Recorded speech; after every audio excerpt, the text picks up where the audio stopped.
Rồi, đôi này đi nha. Rồi, ok.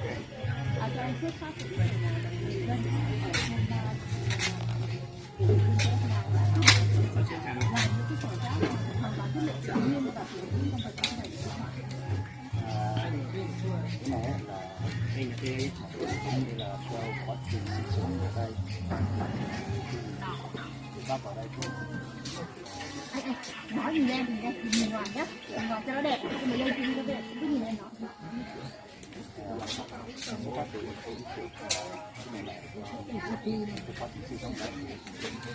Anh ơi. Đó là có cái chương trình năm ở đây đó, mình cảm thấy là cái đó không đảm bảo là không được đâu rồi. Mình mới tìm hiểu là đối tượng vứt rác đó là ai, có khi đó là anh em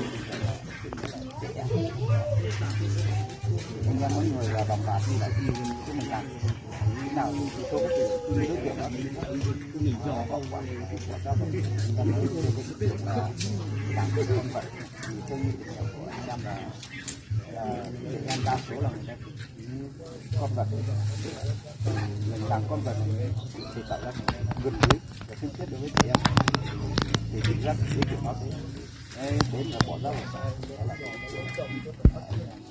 suy nghĩ và đã được mới làm mô hình. Anh thì nói gì em nói ngoài đó. Anh ơi thế khi mà có ý tưởng rồi bắt tay vào làm thì mọi người lên trong thôn đã một lòng đã đóng góp chỉ có cho việc công cho đến việc thực hiện cái này là hoàn toàn là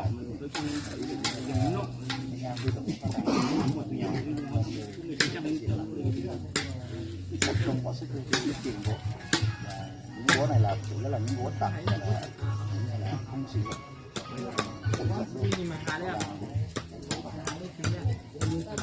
để cho mấy cậu có thể xài nha. Tông nó chứ đi, tông nó. Làm việc thì cũng đầm con cái nhà trẻ lá tôi dạy cô đi.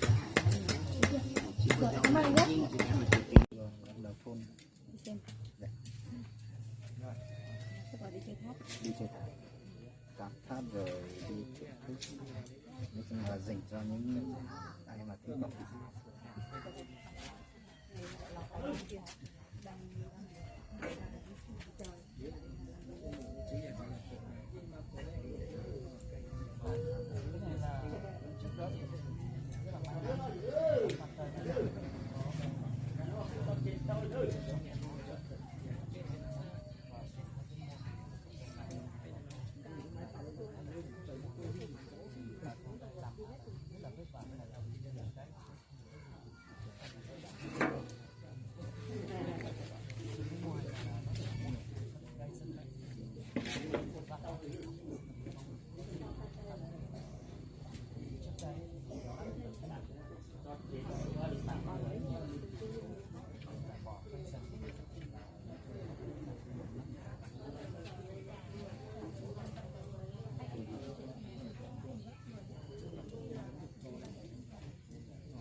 À. Không, nó chui ra khỏi ra rồi. Ra chưa? Ra rồi. Ôi trời. anh ơi mình có thể ngồi xuống không anh?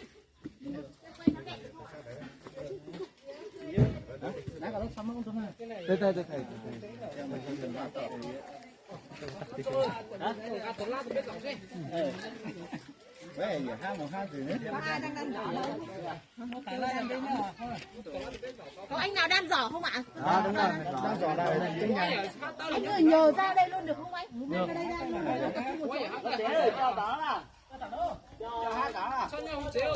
Bắt vô cảnh toàn đi chị ơi. Sao phơi yết chụp ấy?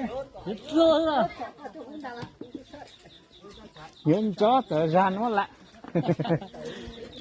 Cái vị trí nào cho nó mát là nó xây ở ngoài thì khổ có chứ. đó ngoài ngay chỗ cái cây Đó, mình làm 3-4 phút thôi mà. Ngồi đâu được không hết. Ai ngồi ghế ai ngồi đẹp được hết. Ngồi ghế là đan được không? Sao mà đan? Tẻ tôi tặng ơi, tẻ. Cho tôi.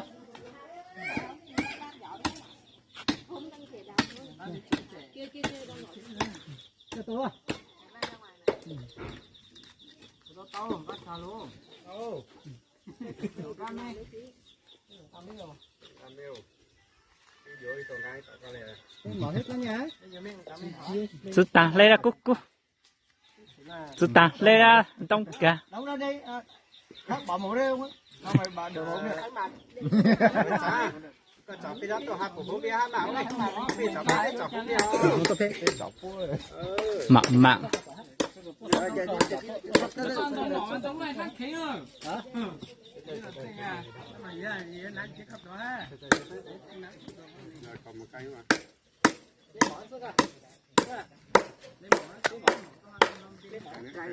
Quay hướng này, đấy, nó đẹp. anh ơi không phải tối quá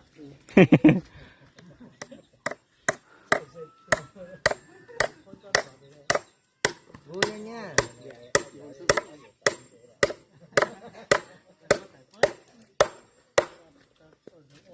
tại mà luôn tổ nữa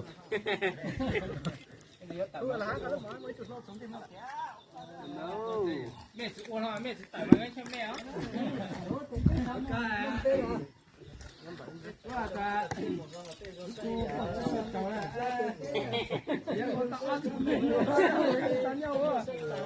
con rau mà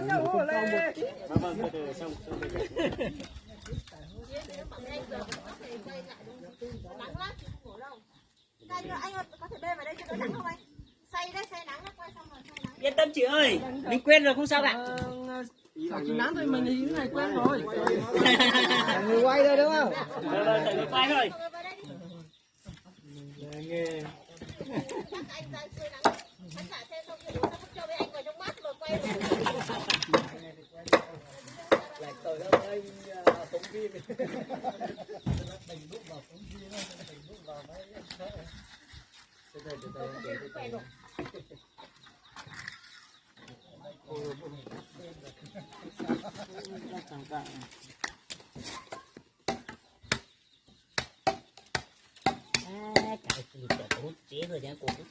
Dạ chẳng ha.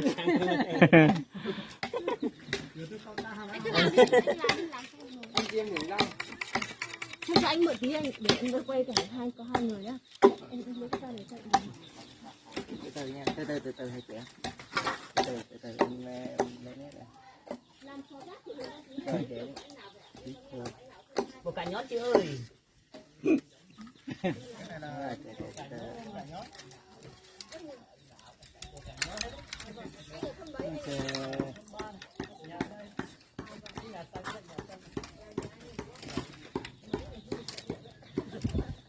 Chả tiêu bên một chả luôn. Một chả luôn mà nó. Bên giỏ nhẹ thế luôn. Nó giỏ nhẹ nhẹ cái nó một chỏ biết một chả xong một biết thế lâu. Tớ mà đã chả sáng nhất lúc này lắng nhau ha nó này. Một chả lắng nhau thôi. anh chú ơi chú ơi chú ngồi quay lại hướng này nhưng mà ngồi hướng kia bên kia thì cháu anh đấy ra đây anh quay cho xa đi không gặp nó dính vào hình á. Anh ra đây rồi anh ra ngoài đấy đi, ra ngoài ở đó vẫn dính anh ơi. Còn phân nhất con nhau nữa. Đây nó dính anh. Muốn cho nó thái chứ.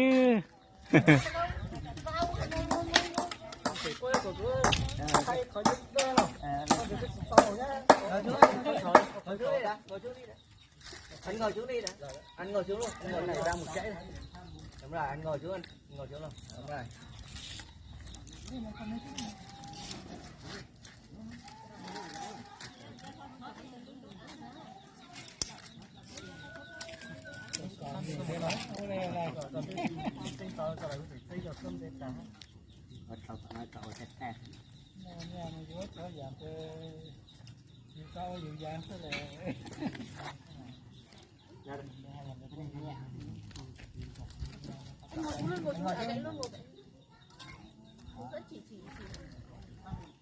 làm được mà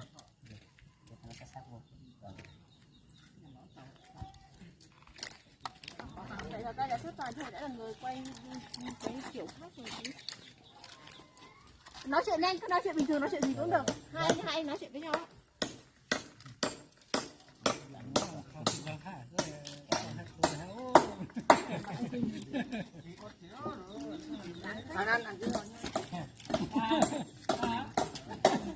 Anh ngồi bên này em đi. Anh đang ngồi bên này.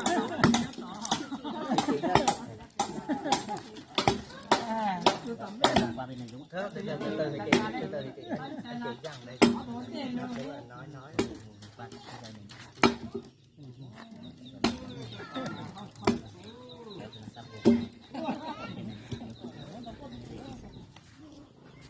cái này không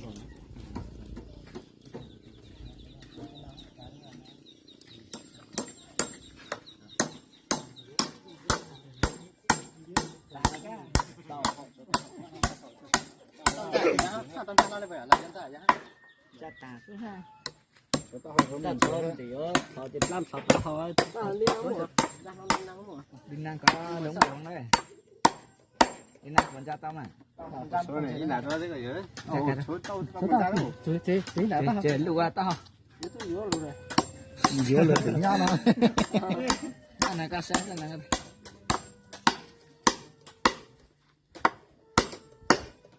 con cháu lấy rồi không anh là xong chưa chủ yếu cái đầu to sẽ là tao nữa đó cái đầu đúng không đầu nhưng mà để chút mua đinh á hết đinh rồi rồi đỡ này ok cool đó của tao giả hả tao tao giả tao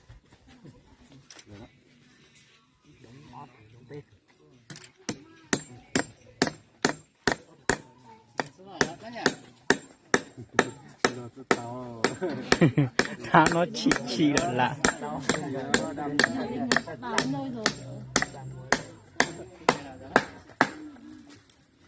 cho luôn hai cái cho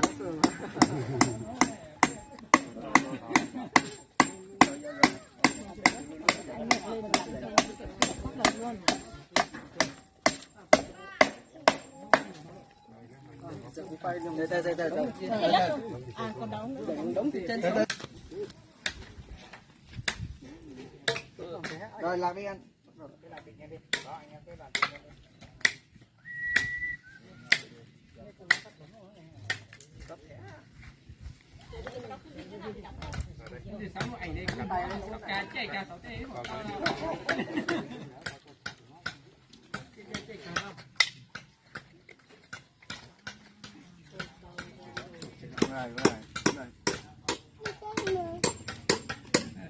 tụi mày tốt cho nó tê lửa dễ lưu cả hai lần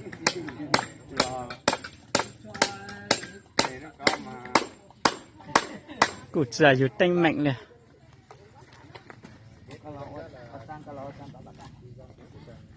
hai cái tay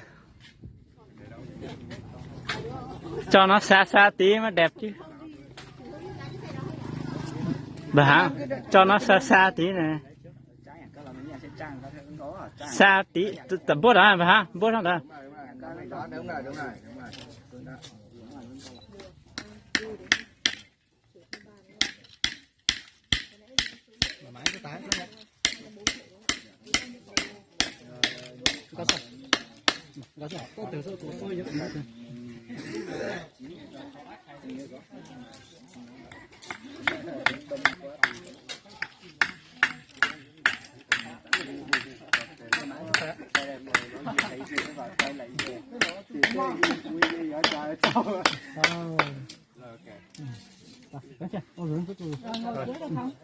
được mà một chân ngán rồi rồi xong rồi lại hay không chơi luôn làm cái tư lóc xí này phải là sao chơi ba cũng ta là chè ông cho tao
chú ơi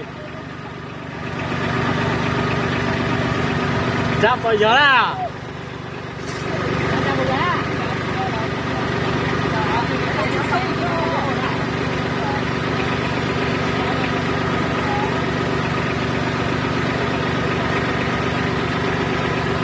sẽ thằng có ốp cực kia đấy nữa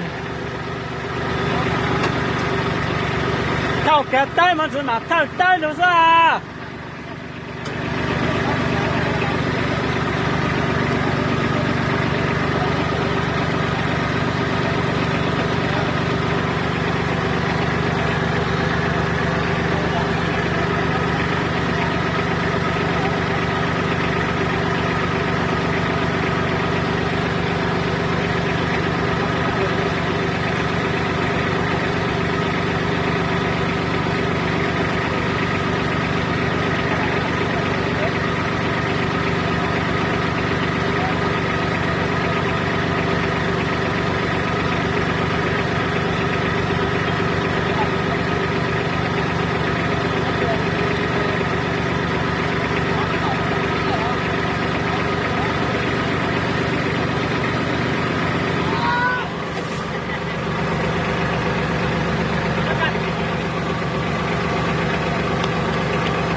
cái thao kinh như nó này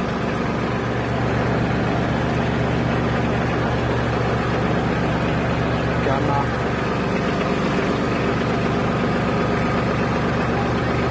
thao kinh như mình có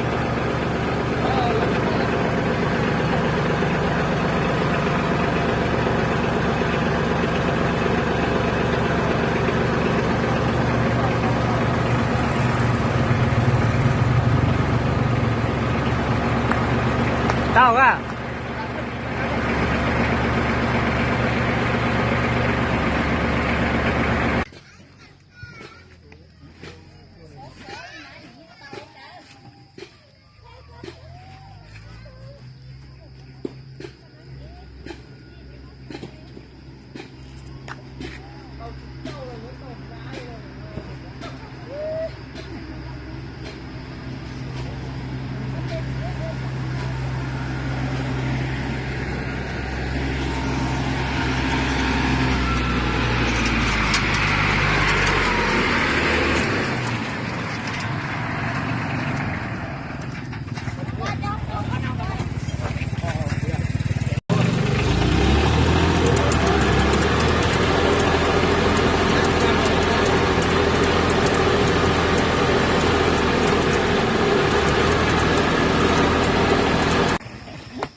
nụ nọ đó nụ nọ chị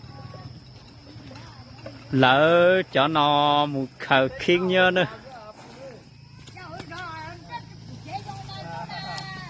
một khẩu khiên nhớ cọ dễ giò xanh hú nè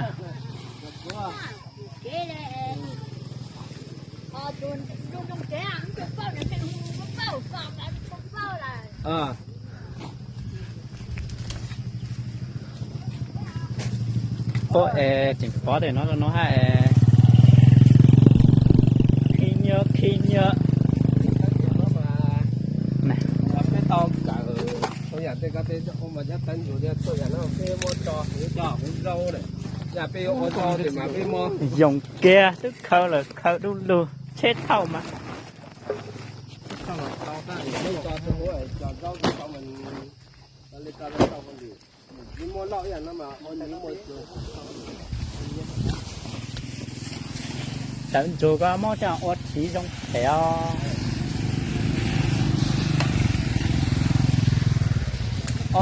yeah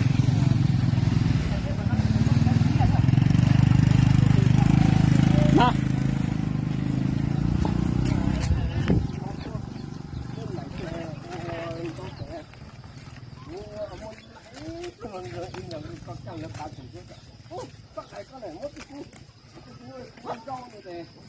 của tôi có tôi nhìn là nếu từ hát cá ta chơi om cá mà ăn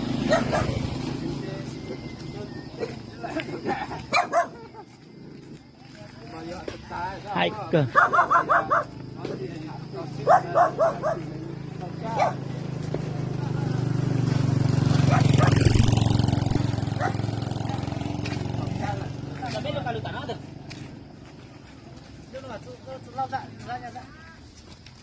lau cả mà là đó chết tôi là nếu cả hai lê mua khó kiểu nó tức trong hũ này khó cả lên giống cả hết lúc lấy ra cái đồ ta để nó lão không cho chúng mua nữa bây giờ cho mình nhiều cái nó ăn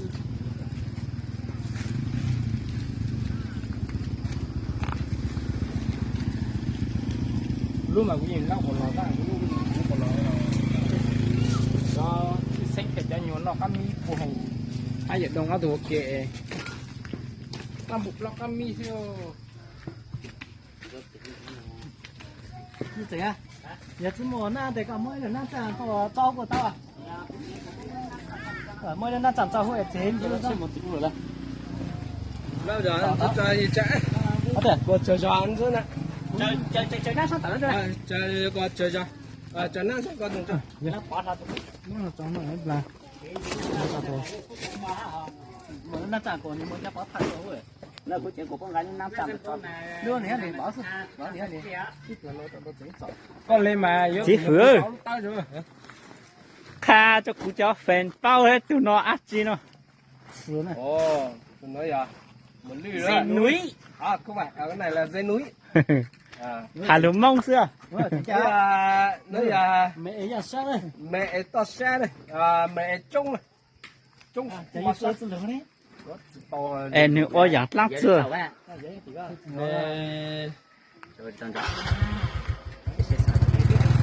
hà cả có hà hắn nó tao sáng chủ